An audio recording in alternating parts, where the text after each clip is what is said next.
The first type of document we're going to look at, formatting, is an MLA report. Most of your essays in high school will have to be written in what they call MLA format. You actually start MLA when you're in the 7th or 8th grade. You do it in keyboarding and English 1. And basically what I've done here is I've got a sample research paper that I've already typed up. It's a very short one, as you can see. It's only got 2 paragraphs to it. And I've kind of already got some information here. And when you do MLA, and I'm just going to use my name, the first thing that you're going to have is you're going to have your name, the teacher's name, the class name, and then the date. And notice my date format here. In MLA, it actually is different. It would be like this.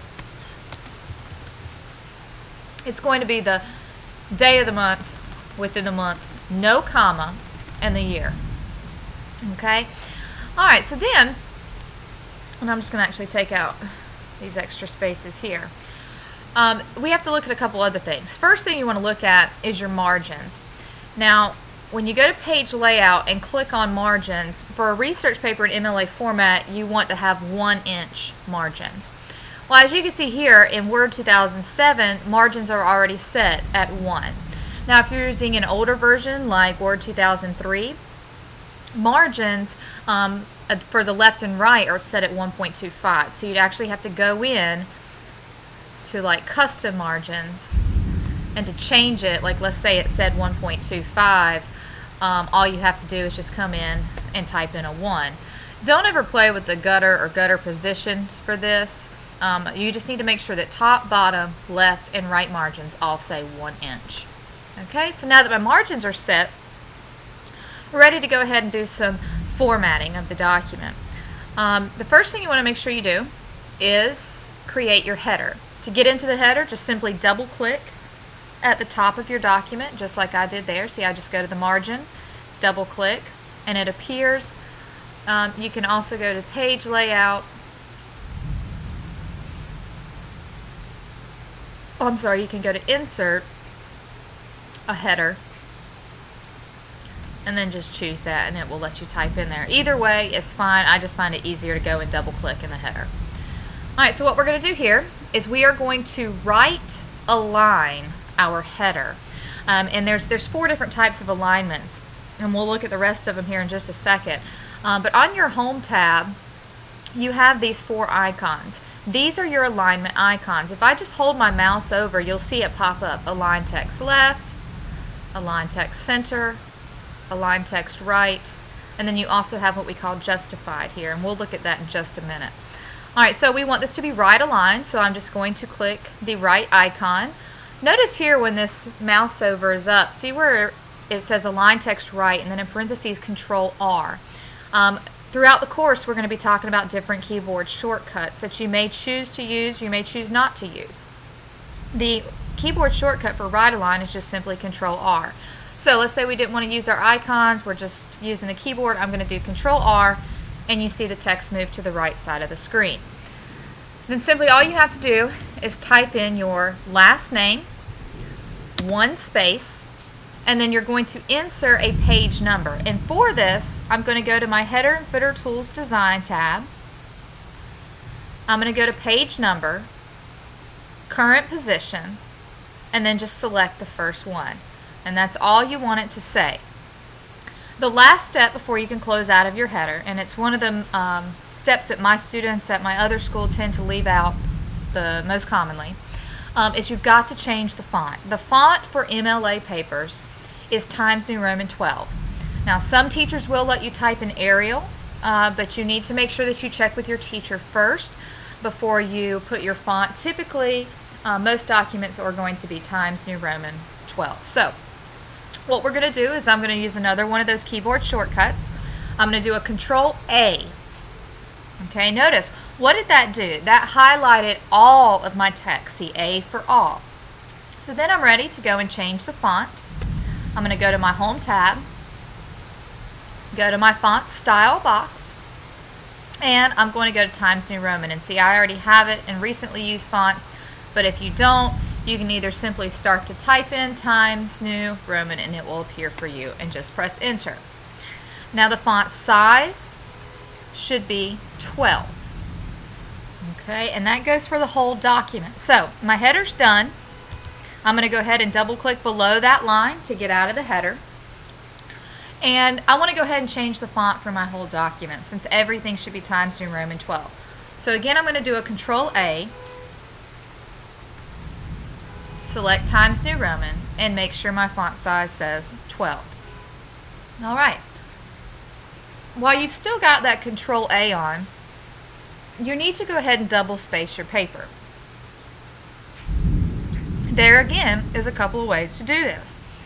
You can either highlight all of your text, and I would suggest using the Control A feature to do that. Don't highlight with the mouse. Sometimes when you highlight with the mouse, you don't highlight every single line, and your last couple of lines of your paper may be formatted differently. But once you have everything highlighted, you can click on your line spacing tool here, and you can choose 2 for double. Okay, and I'm actually going to undo that because I want to show you a different way. Undo is up on your toolbar. It's a little icon, a blue arrow going to the left. If you press it, and notice the keyboard shortcut Control Z as well, but if you press this, it will just take back your last action. So I wanted to do my double spacing with the keyboard shortcut Control 2, and it is now double spaced. So either way, either using the keyboard shortcut or the line spacing icon will work for that. Now that I have my document double spaced, I need to go in and work with some of those different alignments we were talking about just a little bit ago. Your title, which would be Regulate Use of Cell Phones on the Road in this example, needs to be centered. Now for centering, you have your center icon or the keyboard shortcut. Notice here is not Control C, and we'll get to Control C later. That is copy. For center, the keyboard shortcut is Control E. It's one of the more difficult keyboard shortcuts to remember because it's not the first letter like most of them are. So we're just going to use our Control E or click on the icon, and you see the second type of alignment of center moves everything in the middle of the page. Now let's go back down and look at our first paragraph alignments. Okay? Alright. If we want something centered, we click center. We've looked at that before. If we want to right align something, it moves everything so that it is flush with the right hand margin. If we left align something, notice all of the lines in the left margin become even while the ones on the right are jagged. And the last type of alignment we're going to talk about is justified. Now watch what this does to this paragraph against the margins. Okay, and I'm going to take that off. I'm going to do it again. And if you see the difference, what it's doing is instead of it having this right jagged line here, when you justify it, it makes it a nice even margin. Now please check with your teachers. Most teachers will not let MLA be typed with justified alignment. But just check, some of your teachers may let you. Just make sure you ask before you turn in your paper. Alright, so all paragraphs in a research paper should be left aligned, so we're going to go back to left here. All paragraphs in a research paper should be indented. Okay, so you can just simply use your tab key, or you can come to the top triangle here, and you want to make sure you get your mouse right in the right spot, so you're just moving that top triangle. And you can actually slide this over to the half-inch mark. And if you do that, what that will do is, like let's say I'm ready to start paragraph 3, when I press enter, notice it went ahead and indented that paragraph. Okay, so that just kind of automatically does it. But make sure every paragraph is indented. You do not want to have extra lines in between paragraphs like this. It's just one enter each time. A good way to check yourself and how many times you've pressed enter or tab or space is to come to your paragraph marker tools. And notice now you see these symbols that are popping up. Now these symbols will not print out on your document. Okay, so they're just there to kind of help guide you. So notice every time you see this little symbol here, it means that you've pressed enter. If you can see in between, let's see if I can zoom this in a little bit. In between words, you see a dot now. Okay, what that means is I press space. Okay, so if I go up to, I'm just going to insert a tab in here so you can see it. If I were to press tab, notice a little arrow appears. Okay, so those paragraph tools, if they mess you up, don't work with them. I encourage a lot of my students to use them, especially when you get to later documents like business letters, where you need to count how many times you've pressed enter in between things.